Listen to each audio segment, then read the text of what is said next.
સ્વરૂપની જોરદાર વાતો 49.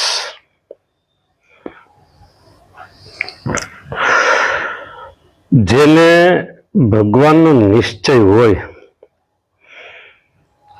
તેના હૈયામાં તો પ્રભુના કલ્યાણકારી ગુણ આવે. ના ના, એમ નથી, જરૂર આવે એમ મહારાજ બોલ્યા. અને જ્યારે પ્રભુના ગુણ સંતમાં આવે ત્યારે તે સાધુ 30 લક્ષણે યુક્ત હોય. માટે આજથી કોઈ પંચવર્તમાન રૂપ જે ધર્મ તેને મૂકીને જ્ઞાનનું કે ભક્તિનું બળ લેશે તે ગુરુદ્રોહી વચનદ્રોહી છે. એને વિમુખ કહેવો. અને તમે તો અસુરનો પક્ષ લીધો કે જો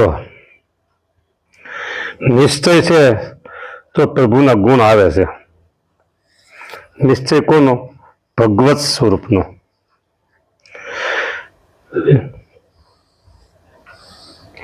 પછી નિશ્ચયને લઈ અને ધર્મને ખોટા ન કરાય, આજ્ઞાને ખોટી નહીં કહેવાની. આપણે તો આવો નિશ્ચય છે ને, શું વાંધો એમ.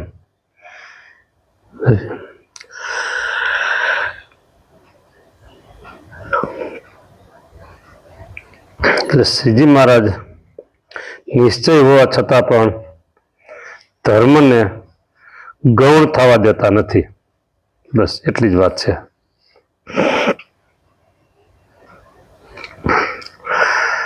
ત્યાર પછી આ વચનામૃતની વાત કરીને એ વચનામૃત છે 77.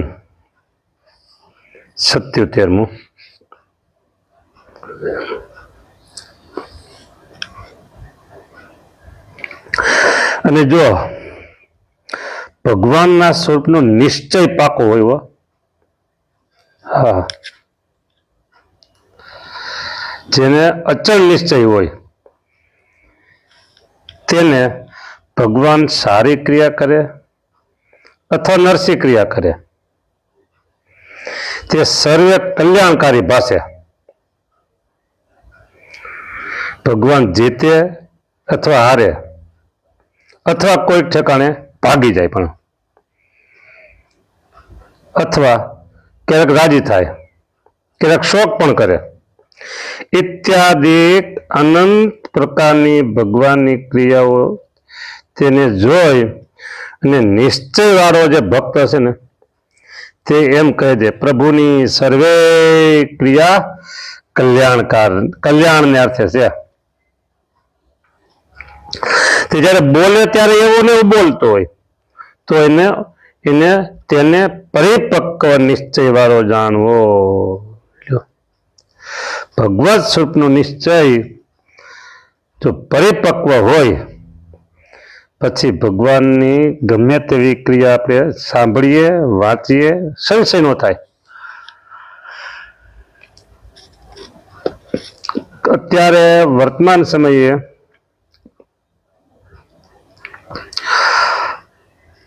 બુદ્ધિ ઉપર બુદ્ધિ અથવા ડિગ્રી ઉપર ડિગ્રી અથવા બુદ્ધિના ખોપરાઓ આપણા સાહિત્યને આવી રીતે અધરપધર વાંચી અને પછી એવું જજમેન્ટ આપે કે સ્વામિનારાયણ ભગવાન નથી. એ આપણે એને આ કથા હું કરું છું એને કંઈ પહોંચવાની નથી અને પહોંચે તો એને કંઈ અસર પણ થવાની નથી. પણ એ બુદ્ધિવાળા નથી. હા, અમે સનાતન હિન્દુ ધર્મ કઈ બધે બોલતા હોય, ગમે તે બોલે ગમે તે લખે, પણ સજ્જન સમાજ છે ને, સજ્જન સમાજ સત્સંગી હોય કે ન હોય. આવા એકાબીજા ધર્મની નિંદા ટીકા કરનાર લખનાર હોય ને એને એમ કે આ તો બુદ્ધિ વિનાની ખોપરી છે, બુદ્ધિ વિનાની ખોપરી.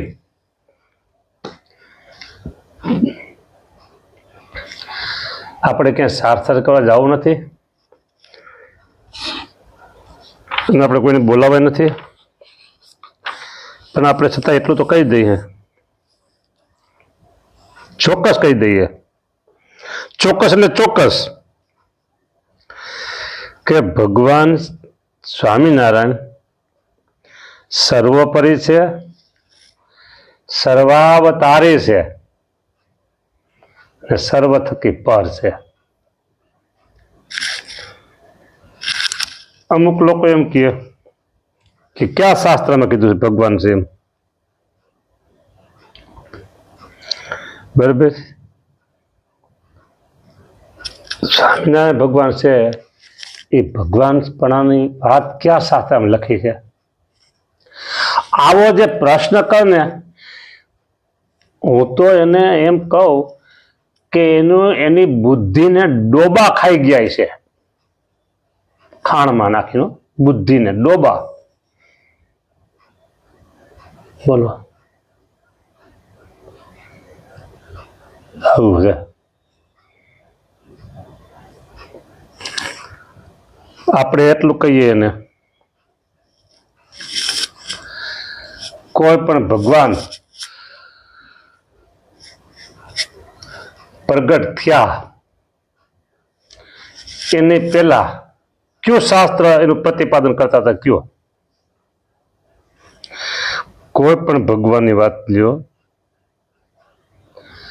અને તે ભગવાન પ્રગટ થયા હોય એની પહેલા ક્યાં શાસ્ત્રમાં લખ્યું છે? જે બુદ્ધિ ખાઈ ગયેલા છે ને ડોબા, એ લોકોના આ પ્રશ્ન છે.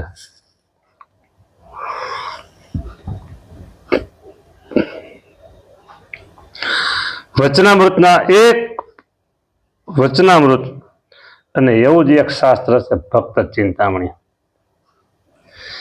આ બેને આધારે હું સ્વામિનારાયણ સંપ્રદાયની અંદર રહેલા લોકોને કહું કે ભગવાન સ્વામિનારાયણ સર્વોપરી સર્વાવતારી પ્રસ્થાપિત થઈ શકે છે. આ બે શાસ્ત્રને આધારે જ એક વચનામૃત સ્વામિનારાયણ ભગવાન, બરાબર, અને બીજા નિષ્કુળાનંદ સ્વામી લેવાના, બીજા કોઈ નહીં લેવાના.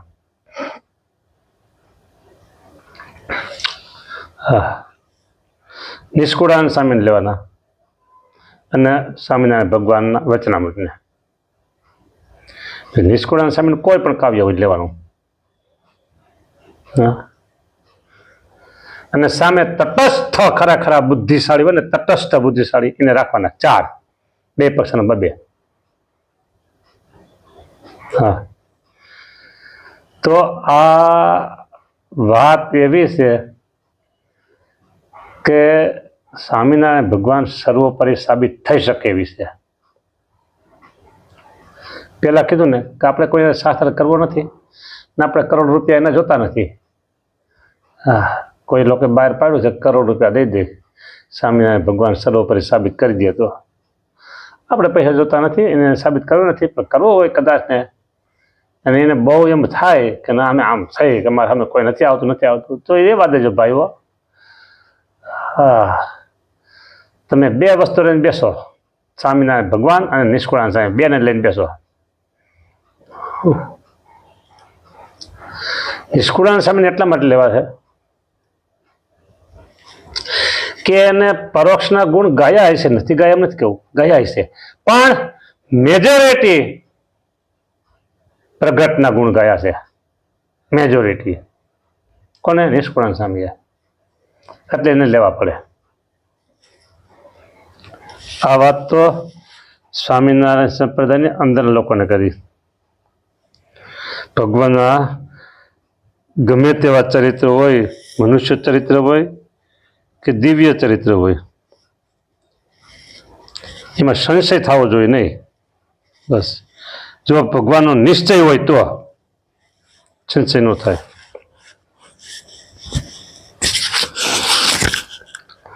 અને આગળ વાત એવી આવી કે જેને નિશ્ચય હોય એનામાં ભગવાનના કલ્યાણકારી ગુણ આવે છે. સંતમાં કલ્યાણકારી ગુણ આવ્યો. એવી જ વાત 78ના વચનામૃતમાં ભગવાન સ્વામિનારાયણ એમ કરી કે જે 30 લક્ષણે યુક્ત સંત હોય તેને વિશે ગુરુ બુદ્ધિ અને દેવ બુદ્ધિ રાખીને મન કર્મ વચને એનો સંગ કરે તો એ સંગના કરનારાને વિશે પણ એ 30 લક્ષણ આવે.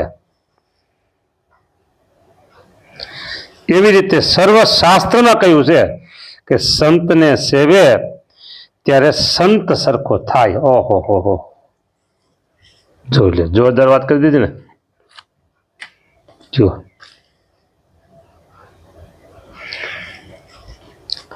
ત્યાં નિશ્ચય તો એમ કીધું અને અહીંયા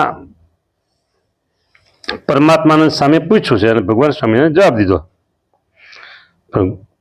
ઓમાં 30 લક્ષણ કીધા, અહીં 30 લક્ષણ કીધા.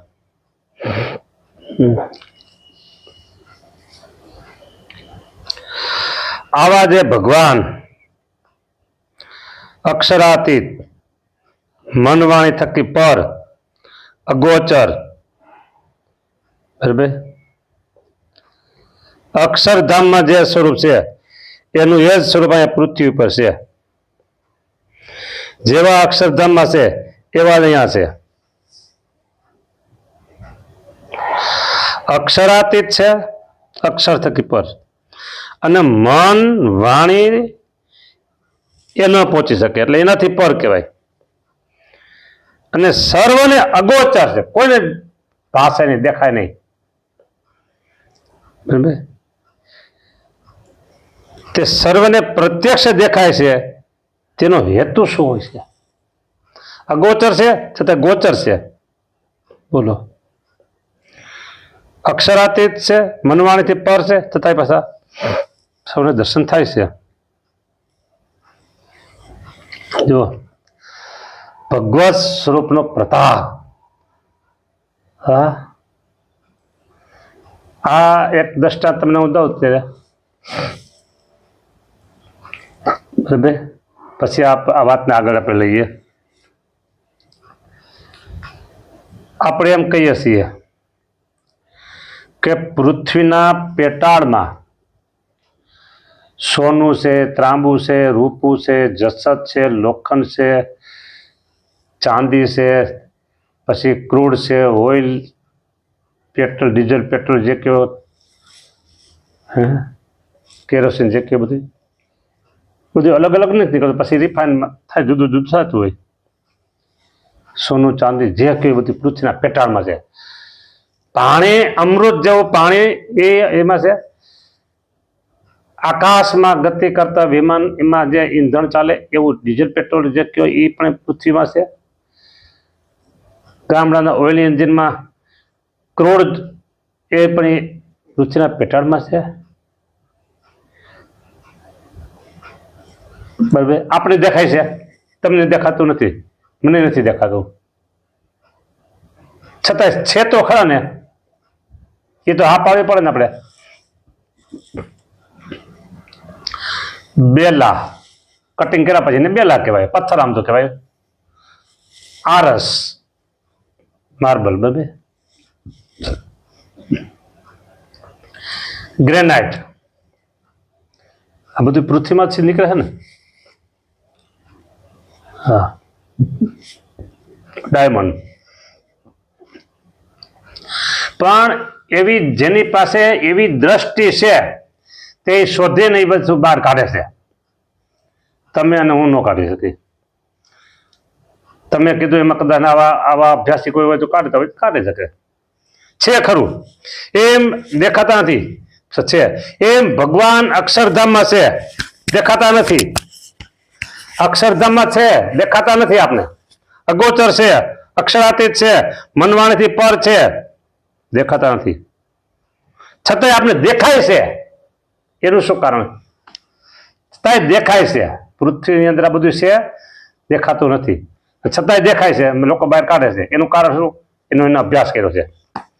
અહીંયા અભ્યાસની વાત નથી, અહીંયા એવી વાત છે કે અક્ષરાતીત ને મન વાણી થકી પર ને અગોચર ત્રણ વિશેષણ, અક્ષરાતીત, મનવાણીથી પર અને અગોચર, એવા જે ભગવાન તે જ પોતે કૃપા કરીને એમ ધારે છે જે જ્ઞાની અજ્ઞાની એવા જે મૃત્યુલોકના મનુષ્ય તે સર્વે મને દેખો, તે સર્વે જ્ઞાની અને અજ્ઞાની એવા જે મૃત્યુલોકના મનુષ્ય તે સર્વે મને દેખો એમ ધારી સત્ય સંકલ્પ એવા જે ભગવાન તે કૃપાએ કરી મૃત્યુલોકના સર્વે મનુષ્ય દેખે એવા થાય છે. જો હે આવા થાય છે, બોલો ભગવાન. એટલે આપણે એમ કહીએ છીએ સર્વોપરીને સદા સાકાર છે સહજાનંદ ભગવાન જીવનું મફત કરે કલ્યાણ. આવા સર્વોપરી પૂર્ણ પુરુષોત્તમ સર્વાવતારી સર્વના સ્વામી નિયંતા જે કાંઈ તમે વિશેષણ કહો એ તમામ વિશેષણો ભગવાન સ્વામિનારાયણને લાગુ પડે છે. એટલે એક અને માત્ર એક ભગવાન સ્વામિનારાયણની આવી અપરિમિત મોટાઈ છે, એના સમાન કોઈ નથી ભાઈઓ. પર તો હોય ક્યાંથી. જો જય સ્વામિનારાયણ. આવી વાતો છે બાપલાવ.